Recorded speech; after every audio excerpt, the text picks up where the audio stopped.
சிவாய நம. ஏன்னா ஆன்மீகவாதின்னு சொல்லிட்டதுனால இதை சொல்லாம ஆரம்பிக்கிறது மிகப்பெரிய குற்றமாயிரும். அதனால சிவாய நம சிவாய நம. மரியாதைக்குரிய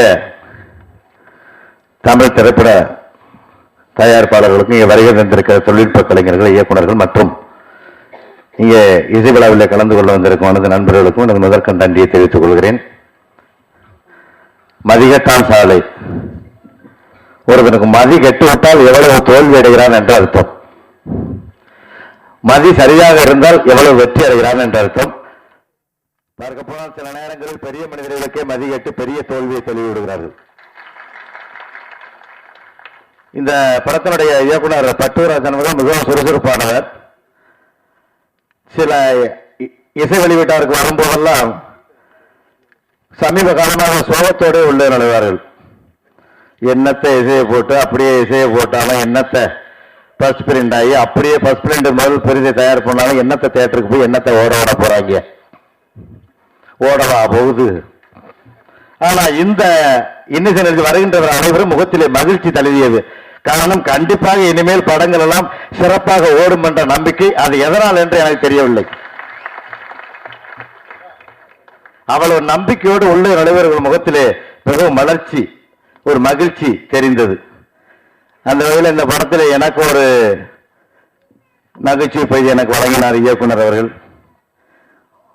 ஒரு வயது முதிர்ந்து முதியாத ஒருவன் ஒரு அழகான மனைவியை திருமணம் செய்துவிட்டால் அவனை இளைஞர்களிடமிருந்து எப்படி காப்பாற்றுவது என்பது போன்ற ஒரு நிகழ்ச்சி. ஏன்னா வயசானவங்க சின்ன பொண்ணை கல்யாணம் பண்ணிட்டா அந்த பொண்ணு ஐஸ்கிரீம் தின்னா அந்த வயசான கணவனும் சாப்பிடுவார். ஏன்னா வயசாயிட்டு நினைச்சு அப்புறம் சளி பிடிச்சி இருமிக்கிட்டு கிடப்பார். அது வேற. வேகமா அந்த பொண்ணு நடந்தா இவரும் வேகமா நடப்பாரு. அப்புறம் வீட்டுக்குள்ள போய் மூச்சு வாங்குவார். அது வேற. இப்படி ஒவ்வொரு இந்த இளம் பெண்கள் வயதானவர்கள் திருமணம் செய்துட்டா ஆகவில்லை என்பது எனக்கு இன்னும் திராணி இருக்கிறது என்பதை காண்பிப்பதற்காக பல பிரச்சனைகளிலே சமாளிப்பேன் என்று வயதாகிவிடும். அப்படி பார்க்க போனால் எனக்கும் அப்படிப்பட்ட ஒரு அருமையான ஒரு நகைச்சுவை எனக்கு வழங்கினார். பாடல்களை பார்க்கின்ற போது மிக சிறப்பாக இருக்கிறது. அமர்ந்திருப்பவர்கள் பல வெற்றி படங்களுக்கு பாடல்களை எழுதியவர்கள், இயக்கியவர்கள். ஆகையினாலே ஸ்ரீகாந்த் தேவாவெல்லாம் வந்திருக்கிறார். எங்களுடைய அண்ணன் சந்திரசேகர் அவர்கள், இவரெல்லாம் பல வெற்றி படங்களை பார்த்தவர்கள். ஆகையினாலே வெற்றிப்பட இயக்குநர்களும் வெற்றிப்பட தொழில்நுட்ப கலைஞர்கள் இங்கே கலந்து கொண்டிருப்பதால் எல்லா படங்களும் வெற்றி பெறக்கூடிய வாய்ப்புகள் இந்த வருடம் காலமே மாறி ஆட்சியும் மாறி இருப்பதால் கண்டிப்பாக இந்த படம் மிகப்பெரிய வெற்றியை காணும் என்று சொல்லி உங்களிடத்திலிருந்து விரைபெறுகிறேன். நன்றி, வணக்கம். அனைவருக்கும் வணக்கம். ஈழத்தமிழர்களுக்காக ஒரு டாக்குமெண்ட்ரி பண்ண இதோ ஈழம்னு. அந்த படம் இங்கே யாரும் பார்க்க முடியாத நிலை, ஆனால் வெளிநாடுகளில் மிக பிரமாதமாக ஓடியது. அந்த படத்தின் போதுதான் எனக்கு பட்டுராஜன் அவர்கள் அறிமுகமானார்கள். அந்த படத்தின் முழு பொறுப்பையும் ஏற்று இரவு பகல் என்று பார்க்காமல் ஒரு டெடிகேஷனோட ரொம்ப அற்புதமாக வேலை செய்து எனக்கு நல்ல பேரை வாங்கி கொடுத்தாரு. அதற்காக நான் எந்த இடத்துலையும் நன்றி சொன்னதில்லை. இந்த மேடையை முதல்ல அவருக்கு நன்றி சொல்ல நான் எடுத்துக்கொள்ளுகிறேன். அடுத்ததாக இந்த படத்தினுடைய ட்ரெய்லரை பார்த்த உடனே அதில் ஒரு இளமை துள்ளல் இருக்கு. அதுக்கு பாதி காரணம் அந்த குண்டான மனுஷர் தான், ஸ்ரீகாந்த் தேவா. அவரோட திருவிளையாடல் இதையிலும் காட்டியிருக்காரு. உரட்டி பெரட்டி எடுத்திருக்காரு. டியூன் எல்லாத்தையும், குத்துப்பாட்டு எல்லாத்தையும் எழுதினவங்க பிரமாதமாக எழுதியிருக்காங்க. அது என்னது மதிகட்டான் சாலை அப்படின்னு நான் சிந்திச்சு பார்த்தேன். எனக்கு என்னுடைய ஒரு பழைய நினைவு தான் வந்தது. நான் பியூசி படிக்கும்போது எம்ஜிஆர் அவர்களால் புதிய பூமி படம் எழுதுவதற்கு அழைக்கப்பட்டேன். புதிய பூமி படம் முடிஞ்ச உடனே இன்னொரு தயாரிப்பாளரை கல்லூரிக்கு அனுப்புகிறாரு. அந்த பையனை கூட்டிகிட்டு வந்து இன்னொரு படம் எழுத சொல்லுங்கன்னு. அதுக்கு நான் ஒரு கதையை எழுதிட்டு அந்த ஃபைல் எடுத்துகிட்டு எம்ஜிஆர்கிட்ட கொண்டு போனேன். மேக்கப் ரூமில் உட்கார்ந்துருந்தார். வாங்கினார். போனோன்னு உட்கார சொன்னார். உட்கார்ந்தேன். கதை ரெடியானார். ரெடி. என்ன எழுதி கொண்டாந்துருக்கீங்களா, சொல்ல போகிறீங்களா? எழுதியே எடுத்துகிட்டு வந்திருக்கேன். சரி, ஃபைலை கொடுங்க. ஃபைலை கொடுத்தேன். வாங்கி பார்த்தாரு.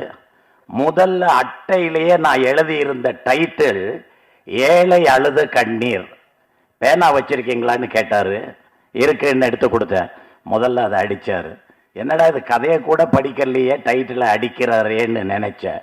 அவர் சொன்ன முதல் வார்த்தை, படம் பார்க்க வர்றவங்க பாசிட்டிவ் தாட்டோட வரணும், அதாவது அந்த ஒரு நம்பிக்கையோடு அவங்க வரணும். ஏழை எழுத கண்ணீருங்கிறது நாவலுக்கு நல்லா இருக்கும், படத்துக்கு நல்லா இருக்காதுன்னு சொல்லிட்டு அப்புறம் என்ன டைட்டில் வைக்கலாம்னு சொல்லி நாம பேசின போதுதான் அண்ணா எழுதிய ஒரு டைட்டிலை நான் சொன்னேன், குமரி கோட்டம்னு சொன்னேன். அப்புறம் குமரி கோட்டம்னு அந்த படத்துக்கு பெயர் வைக்கப்பட்டது. அந்த படம் 100 நாட்கள் ஓடியது. அதன் பின்னால் இப்ப சொல்ல வர்றதான் முக்கியம். நானே படையெடுக்க வர்றேன். 1969 புட்டண்ணா கனகலுங்கிற டைரக்டரை வச்சு முதல் தமிழ் படம் தயாரிக்கிறேன். அந்த படத்துக்கு நான் வச்ச பேர் சுடரும் சூறாவளியும். பார்த்தவங்க எல்லாம் பத்திரிகை நண்பர்கள்லாம் இது என்னது சூறாவளி, எதுக்கு உங்க வாழ்க்கையில சூறாவளின்னு கேட்டாங்க.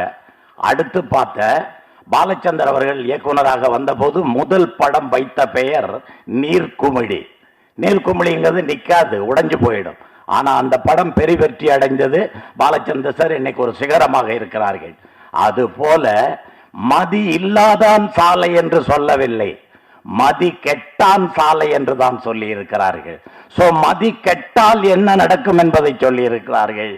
மதி கெட்டால் என்ன நடக்கும் ஒன்றுதான். இன்னொரு விதமாக சொன்னால் மதி என்றால் நிலவு, கெட்டான் என்றால் கெட்டுவிட்டது இல்லை. நிலவில்லாத இரவில் ஒரு சாலை இரவு சாலை என்று கூட எடுத்துக்கொள்ளலாம்.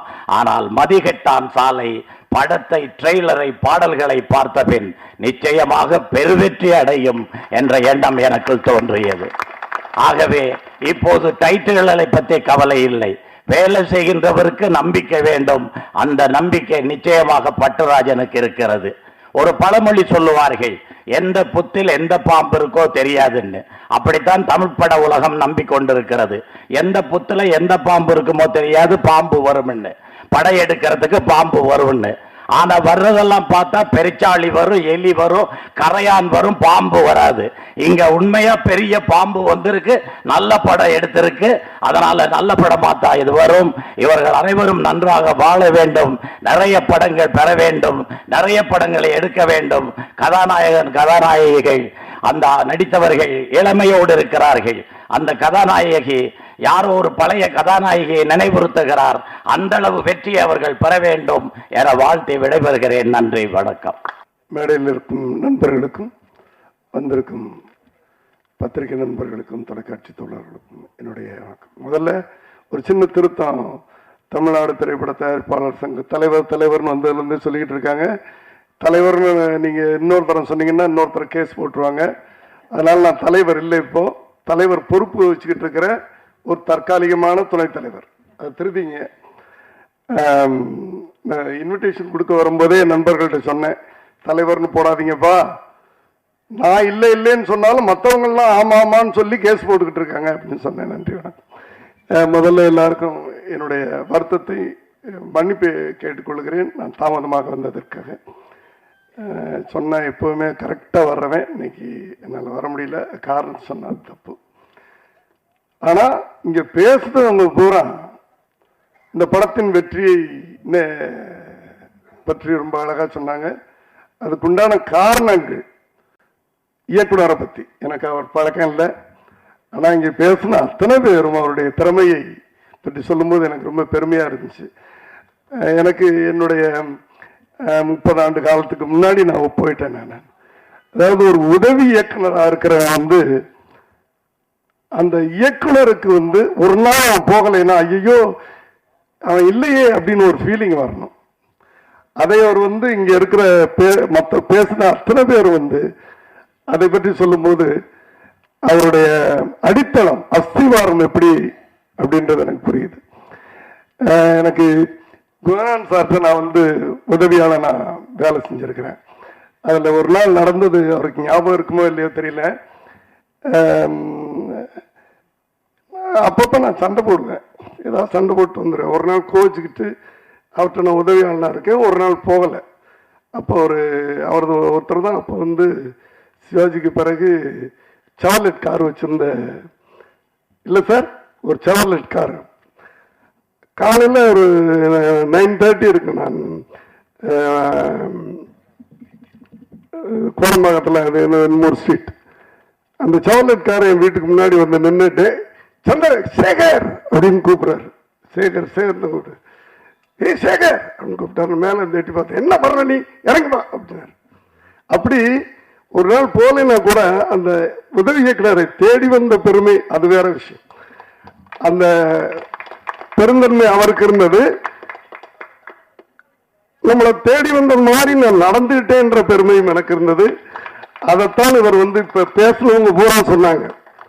அதனால அவரால் ஒரு பெரிய சாதனையை சாதிக்க முடியும் என்று, சாதித்திருப்பார் என்று நான் படம் பார்க்காமே எனக்கு இவங்க பேசின அத்தனை பேர்த்தையும் எனக்கு தெரியுது. அதனால இந்த படம் பெரிய வெற்றி அடைய வேண்டும் என்று எல்லோரையும் கேட்டுக்கிறேன். இந்த வெற்றி அடைந்தால் ஒரு தயாரிப்பாளருக்கு, ஒரு ஒரு இயக்குனர் சங்கத்துக்கு இன்னும் ஒரு இயக்குனர் கிடைத்து விட்டார் என்ற பெருமை கிடைக்கும். இந்த படம் வெற்றி அடைந்து விட்டால் ஒரு நல்ல நடிகர் நடிகைகள் கதாநாயகி கிடைத்து விட்டார்கள் என்ற பெருமை கிடைக்கும்.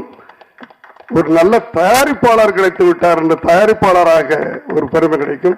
இந்த நேரத்தில் தயாரிப்பாளர்களுக்கு நான் நன்றி சொல்றது என்னன்னா, சிறிய முதலீட்டு படங்களை எடுக்கிறது ரொம்ப சாதாரண விஷயம் இல்லை. ஒரு சூப்பர் ஸ்டாரை வச்சு, அஜித்தை வச்சு, அவங்கள வச்சு, இதை வச்சு யார் வேணாலும் படம் எடுத்துடலாம் தைரியமா. ஆனால் புதுமுகங்களை வைத்து படம் எடுக்கிறதுக்கு அது சாதாரண தில்லு இல்லை சார். அது தைரியம் கிரியம்லாம் சொல்ல முடியாது. ஒரு அசாதாரணமான தைரியம் இருந்தால்தான் அந்த அந்த தயாரிப்பாளருக்கு அந்த தைரியம் வரும். அப்படிப்பட்ட தைரியமான தயாரிப்பாளர் இந்த இடத்துல நான் வாழ்த்துகிறேன். கடைசி ஒரு பதில் சொல்லிட்டு போனோம். யார் கண்ணன் அவர்கள் என்ன வாழ்த்தினாரா திட்டினாரான்னு தெரியல. என் கல்யாண மண்டபத்துக்கு வாசல்லையே திருட்டி விசிடி போட்டு விற்கிறாங்க. அந்த கல்யாண மண்டபத்து வாசல்ல விற்கிறாங்க. இப்ப நான் தான் என்னமோ காசு கொடுத்து விட்டு, ஆனாலும் கவலை வேண்டாம். சினிமா உலகத்தை மறுபடியும் தூக்கி நிறுத்துவேன் என்று புரட்சி தலைவி அம்மா அவர்கள் வாக்குறுதி கொடுத்திருக்கிறார்கள். அவர்கள் ஆட்சியிலே இதற்கு முன்பு திருட்டு விசிடி விற்றவர்கள் குண்டர் சட்டத்திலே அடைக்கப்பட்டது உங்கள் எல்லோருக்கும் தெரியும். மீண்டும் அதே மாதிரி அவர்கள் நடவடிக்கை எடுப்பார்கள் என்ற நம்பிக்கையோடு உங்களிடமிருந்து விடைபெறுகிறேன். நன்றி, வணக்கம். மேடைக்கு வந்திருக்கும் பெரியவர்களுக்கும் பத்திரிகை நண்பர்களுக்கும் விழாவிற்கு வந்திருக்கும் அனைவருக்கும் வணக்கம். மதிகட்டான் சாலை டைட்டிலே கொஞ்சம் புதுமையாக இருக்குது.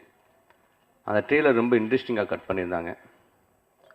தென் இந்த படத்துடைய சாங் புது வரமா பிரான்சிஸ் கிருபாவுடைய வரிகள் எப்பயுமே ஒரு வித்தியாசமான வரிகளாக இருக்கும்.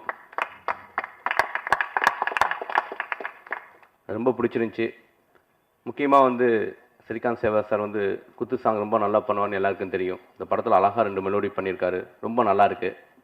இந்த படம் மாபெரும் வெற்றி அடைய எல்லாருக்கும் நான் எல்லாம் இறைவனை வேண்டிக்கிறேன். நன்றி.